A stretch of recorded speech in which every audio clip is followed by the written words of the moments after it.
What's up guys, welcome to Hardwin82 channel. I'm Adam and today we're gonna talk about basic security. Security that we need to have when we use computers. I'm sure you all heard about the antivirus programs and that's pretty clear that we need to have it. But is there anything else that we need to do, we need to follow, we need to install when we use our computers, especially internet? Let's talk about that.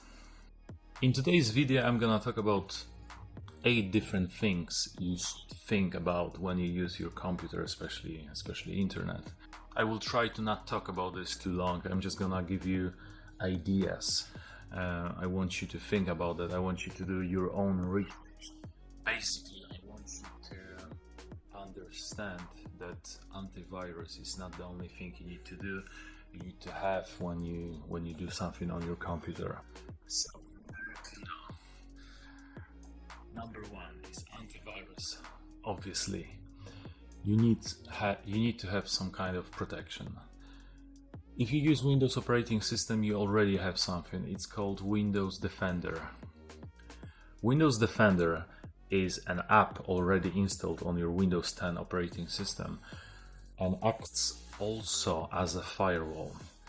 So in theory, you don't need to do anything. You just install Windows operating system and you already have some kind of protection. Of course, you need to have a look if this Windows Defender is active. This is one thing. And second, you need to do updates, because malicious software these days is appearing almost every day, so you need to make sure that your operating system is updated, and in the same time your antivirus program that is built to your Windows operating system will be updated as well. But if you are a little bit like me, you will understand this antivirus is not the best. Which one is the best? No one knows. I'm not gonna tell you which one is, because there is no antivirus these days that will secure you in 100%. You just need to do your own research, go on Google, type something like the best antiviruses 2021, read 1 or 2 articles and you will know. I use in the past probably all of them. I use NLD, I use Avira, I use Avast. Now at the moment I'm using Sophos. So I'm using this at the moment. I like it. It's very good antivirus. You can check on the internet how good that is. You have a lot of videos comparing this antivirus to another. So yeah, I highly recommend you to spend at least 5 minutes of your time and do your own research. Or you can just choose the antivirus that is most common these days. Choice is yours. Number 2, firewall. If you have a router, you probably already have a firewall. It's called hardware firewall. That means that your box that gives you internet has already this ability to filter your internet traffic, and this is very important. So check what device you are using at the moment. Just simply go to that box that gives you internet, have a look, read the label, check on the internet what kind of router that is, check if it has firewall. If it has, you need to check if it's enabled, because could be disabled. So number 2, check if your firewall in your router is enabled. And quickly, I'm not gonna talk about this too much. Quickly, how to know that? Check your label. You will have information like IP address. You need to put your IP address in your browser. You need to log in to your router and for firewall section. Every router is. It's really hard to tell step by step what to do, but I'm sure if you just read the label, put that information on Google, you will find how to check that very easily. If you for any reason don't have that, you can always install software firewall. Software firewall is not that good and will never be as a hardware firewall. But still, if we are still talking about the basic security, this will give you what you need. There are plenty apps you can install, and again, I highly recommend you to spend 5 minutes on the internet to read a little bit about that. Me at the moment, not only I'm not using the hardware firewall, but I'm also using a Commodore firewall. It's for free, you can install. It might be a little bit tricky when you first set up because it might block everything, so you don't have access to basic emails, games. You cannot download things, but it's not difficult. Just install and try it. The program will tell you, listen, there is this connection, are you allow it or not? Number 3, key scrambler. What it is? I'm just wondering if you ever heard about it. Key scrambler. Back in the day we had those viruses. Their purpose was easy. They were designed to make your life difficult, to destroy your files, to mess something with your operating system. But the threats you can have on the internet these days are more sophisticated. The system more complicated. Most of the time it's not about blocking your operating system. It's about data. It's about your personal information like logins, passwords, bank details. So many of those viruses or Trojans, they are sitting in the back of the operating system in the background, running very quietly, doesn't take a lot of resources, and their only job is to record what you type in on the keyboard. So just imagine for one moment, everything that you type in, your private conversation, your emails, but also you're logging to, I don't know, Facebook, Twitter account, bank account, all that information that you type, your surname, your date of birth, everything is captured by those programs and send it to no one knows where. And one day you log into your bank account and there is this information that you sent some money abroad, no one knows where. There is a way how to secure yourself in that area. You need to have a program called Key Scrambler. Again, there are plenty of them. Highly recommend you to spend another 5 minutes to have a look. I am, for example, using a program called Key Scrambler, version 3.15. The program itself is not free, but the free version gives you basic security. The free version will scramble, encrypt everything you type in on the browsers. Doesn't matter what browser you're using, Internet Explorer, Opera, Firefox, doesn't matter. Whatever you type in that browser will be encrypted. So yes, highly recommend you to have that. Number 4, extensions. Since we are talking about the internet browsers, you need to consider have some kind of extensions. Extensions in the browsers are like add-ons, like plugins, like something extra. So I highly recommend you to have at least extensions like HTTPS everywhere.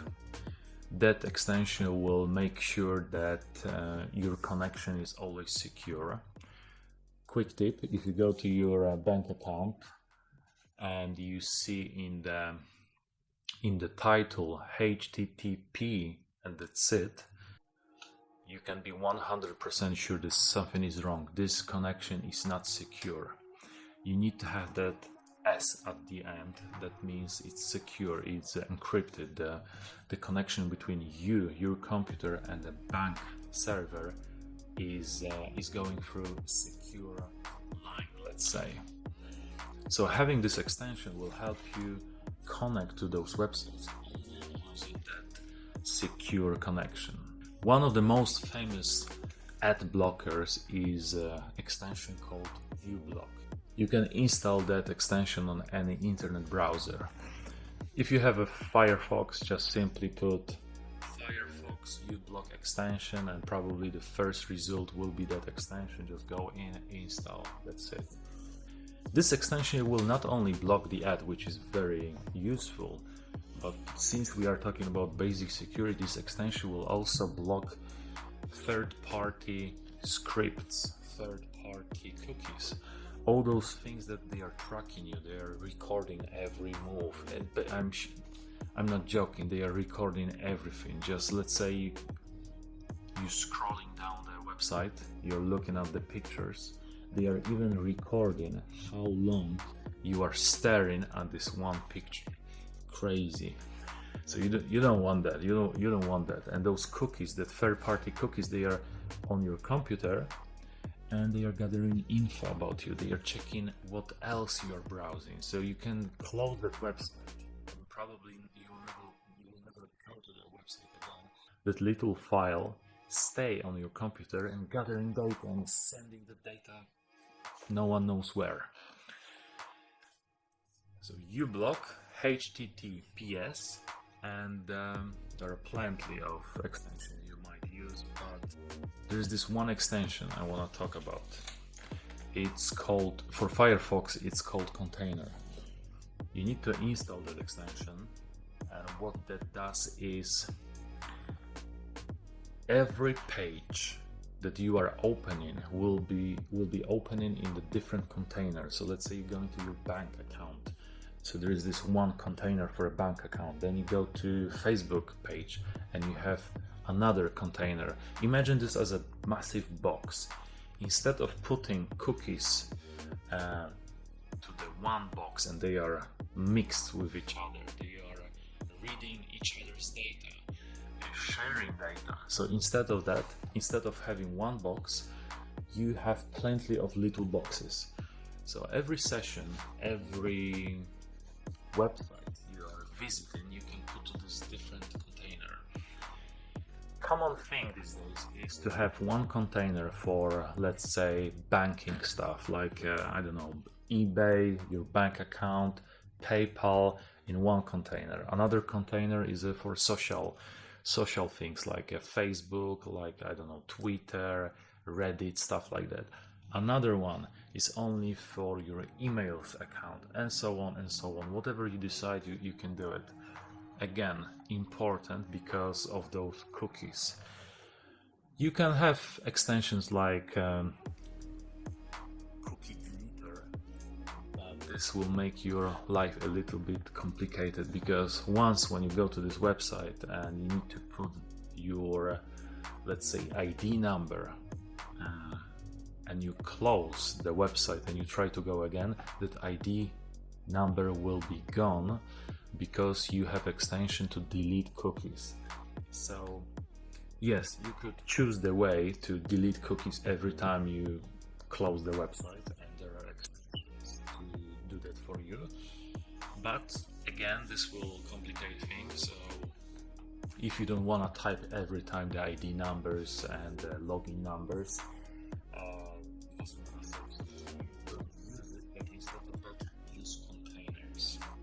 Number 5, programs that you probably should have on your Windows operating system to clean your system from junk files.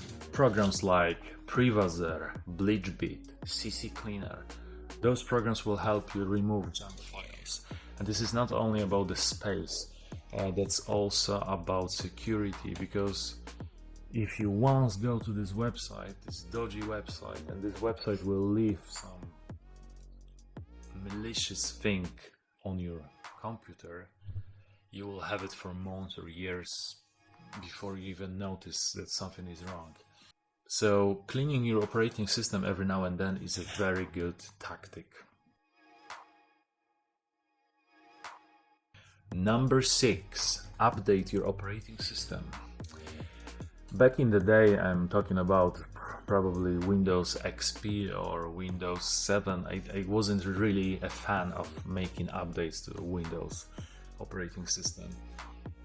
My idea was this: if it's running, don't touch it. When you have a problem, then look at the updates.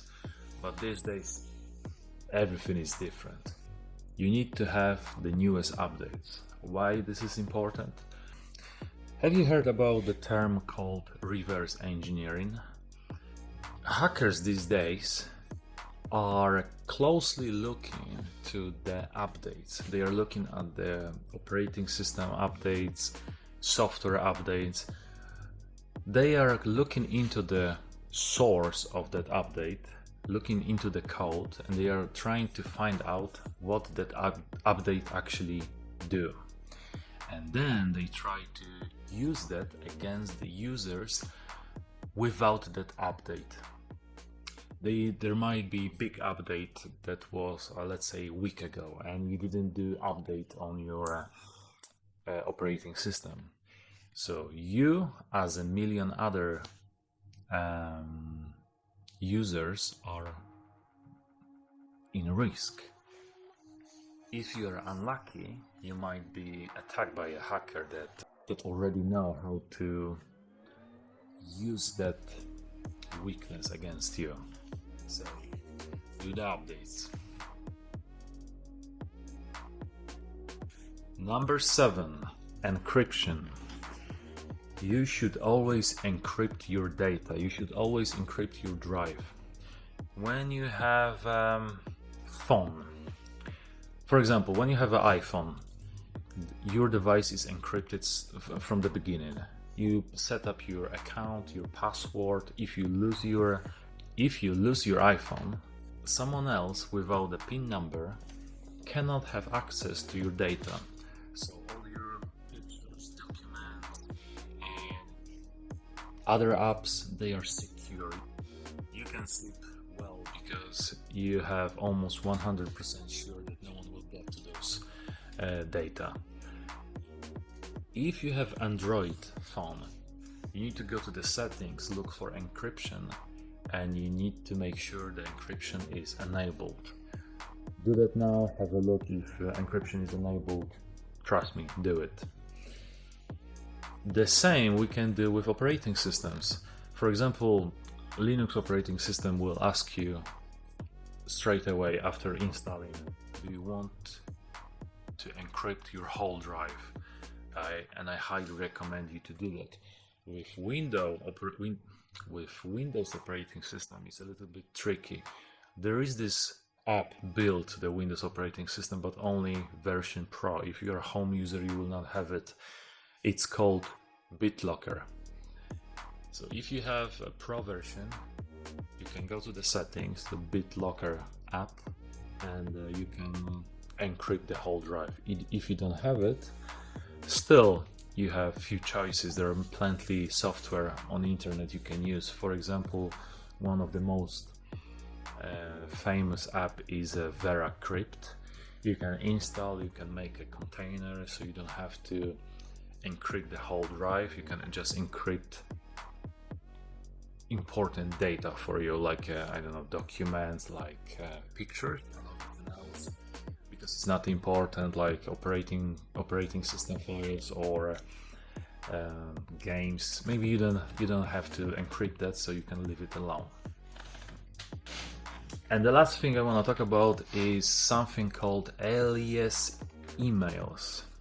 These days, everywhere you go, they will ask you for your email. You can go to your favorite store and the lady will tell you, can I send invoice to your email? And a lot of people will say, yeah, why not? And you just gave her your email account. Now, why this is important? Because of the data breach. Because those companies are selling your data. They are making extra profit from the data about you, and this is somehow legal these days.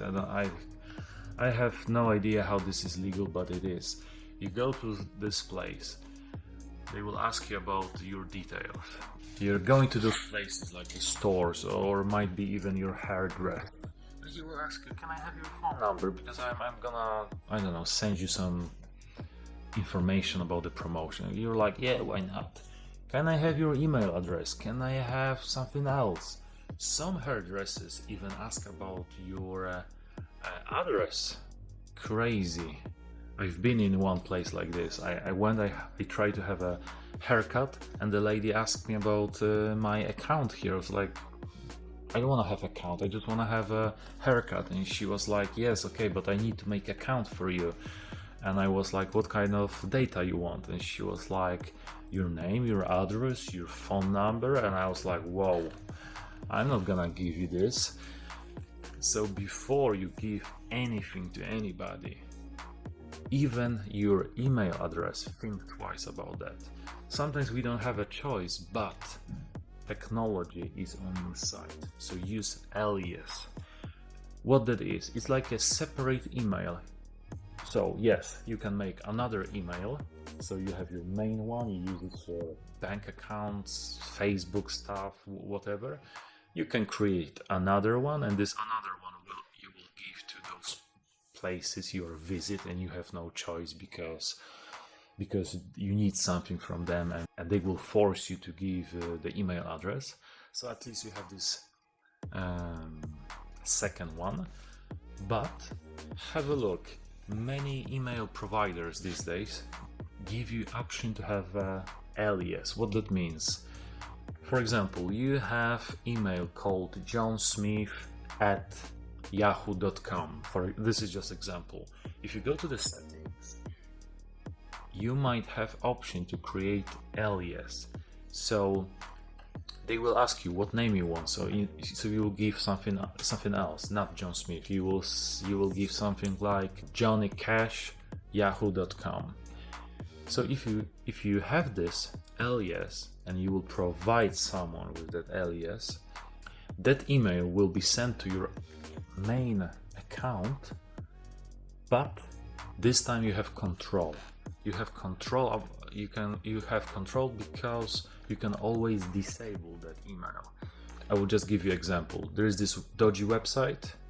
You need to provide them an email. You use your alias, and then you've noticed they are sending you lots of crap like a spam, and suddenly you have, you could have something like porn things. You could have a lot of ads about things you don't want to buy, you don't want to read, you don't care about that. Suddenly your email account is bombarded by that spam. So you can just disable that and create another alias. So yeah, think about that. Okay guys, I think that would be it. I hope I gave you general idea about the basic security. Antivirus is not enough these days. You need to have extra help these days, because technology in the same time is not on your side, but it also is. So there are people that will use technology against you, but there are people that will help you use technology to fight back. So you need to be on the top of that. So yeah, I highly recommend you to use those 8 things I was just talking about. And also the last one probably I should mention is common sense. If you are on this dodgy website and this website is telling you, oh, you need to install that plugin because something might not work, you better think twice what you're doing, what you're clicking, what you agree to do. There are so many dangerous things at the moment. You don't want to have, trust me, you don't want any of those in your life. Okay guys, I hope that video was interesting. If it was, consider subscribing. Don't forget to smash that like button if you want. And I will see you next week. Thank you.